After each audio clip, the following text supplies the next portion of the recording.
आपका इस video lecture में स्वागत है। यह क्लास 10 के अध्याय 2 के लिए 21वां वीडियो है। पिछले वीडियो तक हम लोगों ने प्रश्न नंबर 8 का समाधान सीख लिया था। इस वीडियो में हम आगे के प्रश्नों का समाधान सीखेंगे। तो चलिए शुरू करते हैं। हमारा पहला प्रश्न है प्रश्न नंबर 9। प्रश्न 9 है, कोई कृषि समवाय समिति अपने सदस्यों को 4% वार्षिक सरल ब्याज दर से कृषि ऋण देती है, किंतु बैंक से रुपया उधार लेने पर 7.4% वार्षिक सरल ब्याज देना पड़ता है। एक व्यक्ति बैंक से रुपया उधार लेकर समवाय समिति सदस्य बनकर समिति से 5,000 रुपया ऋण कृषि ऋण लिए तो प्रतिवर्ष ब्याज के रूप में उसे कितना रुपया बचा, ज्ञात करें। तो प्रश्न ये है कि एक व्यक्ति है जो बैंक से रुपया उधार लेकर वह और समिति का सदस्य भी बन जाता है और 5,000 रुपये ऋण जो है लेता है, तो इसे प्रतिवर्ष से कितना ब्याज बचेगा ये हमें ज्ञात करना है। तो हम पहले निकाल लेते हैं कि बैंक के लिए ब्याज कितना हो रहा है। तो यहाँ लिखेंगे हम बैंक के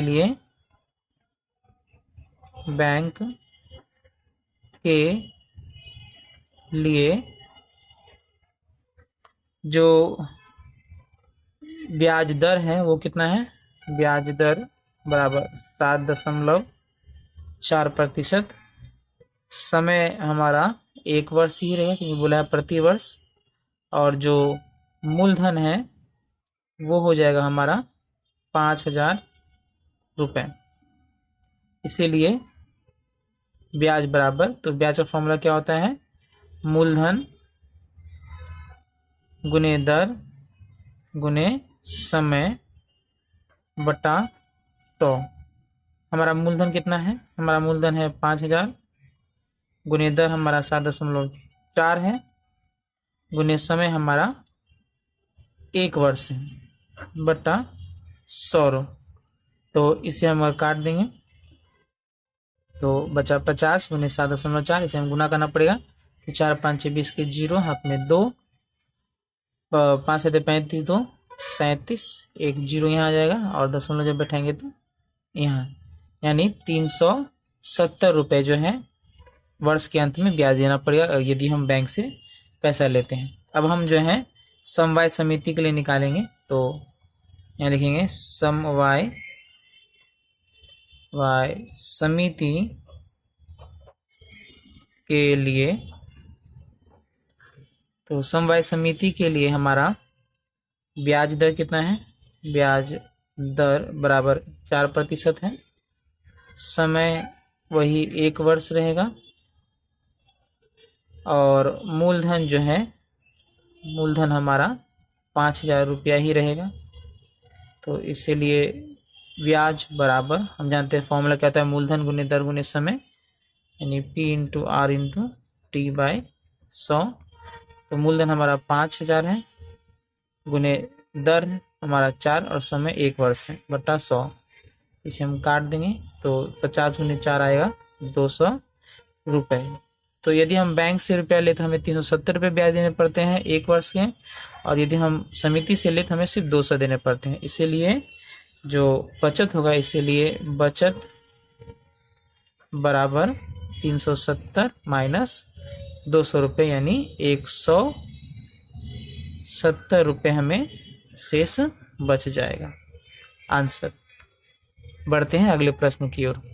अगला प्रश्न है प्रश्न नंबर 10। प्रश्न 10 है, यदि 292 रुपये का एक दिन का ब्याज 5 पैसा हो तो प्रतिशत सरल वार्षिक ब्याज दर ज्ञात करें। तो मूलधन हमारा 292 रुपये है, समय 1 दिन है और ब्याज जो है 5 पैसा है। तो हम ये सब लिख लेंगे। हम यहाँ लिखेंगे मूलधन बराबर, हमारा मूलधन है 292 रुपये, फिर समय दिया गया तो हम समय लिख लेते हैं। हमारा समय है 1 दिन, तो 1 दिन को हम क्या करेंगे जो है वर्ष में बदलेंगे, इसके लिए हमें इसे 365 से भाग देना पड़ेगा। तो 1/365 वर्ष हो गया, और जो ब्याज है वो ब्याज दिया गया है हमें 5 पैसा। तो इसे अगर हम रुपए में बदले तो हमें इसे 100 से भाग देना पड़ेगा। तो 5/100 इसे हम काट सकते हैं, 1 और ये 5 में 10, यानी 1/20 रुपए।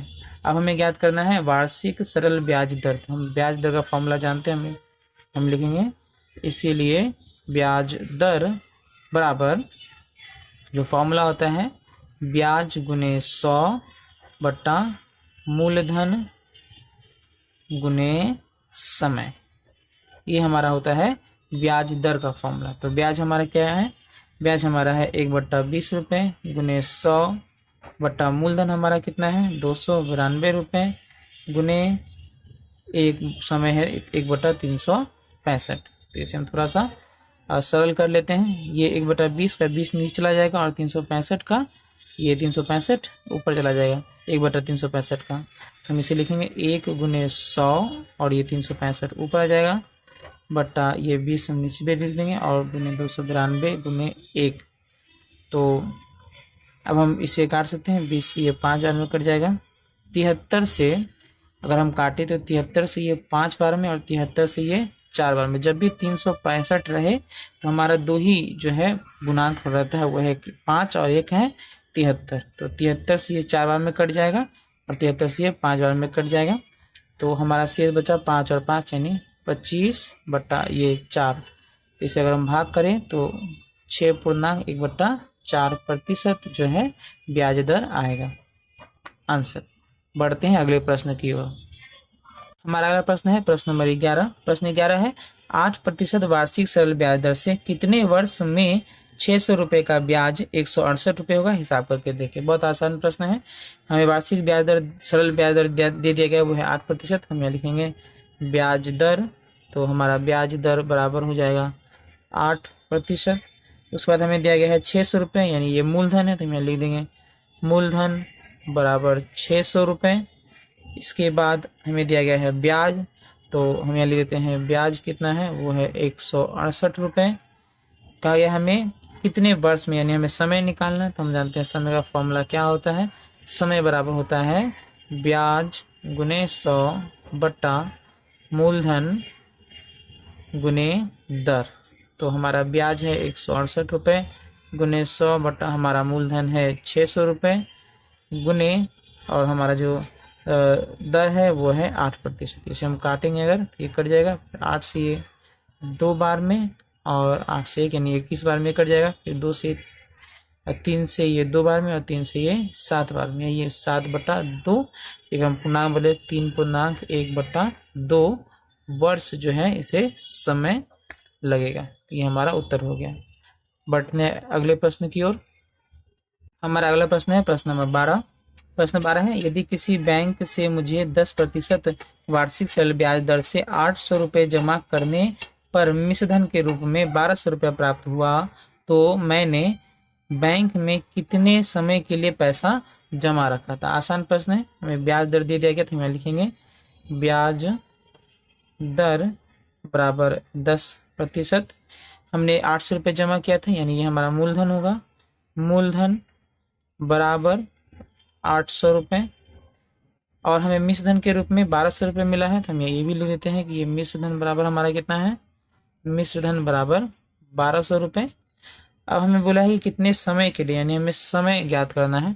और हमें अगर समय का फॉर्मूला याद है तो समय के फॉर्मूले में क्या होता है, ब्याज गुने 100 बटा मूलधन गुने दर। तो हमें मूलधन चाहिए, दर चाहिए और ब्याज चाहिए।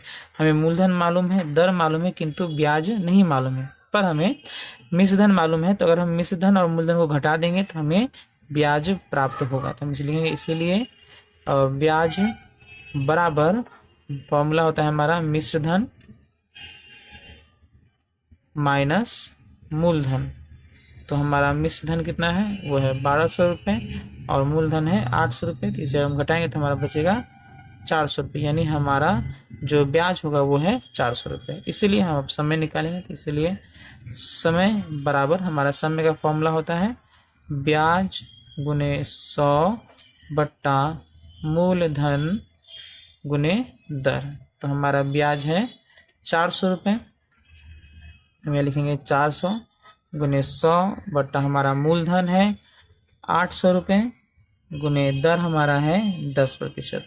तो हम इससे काटेंगे तो ये कट गया, फिर ये जीरो कट गया, तो 8 से ये 5 यानी ये हो गया 5 वर्ष। आंसर। उम्मीद है आपको चारों प्रश्न समझ में आए होंगे। इन प्रश्नों का अभ्यास करें। मिलते हैं अगले वीडियो में, तब तक के लिए धन्यवाद।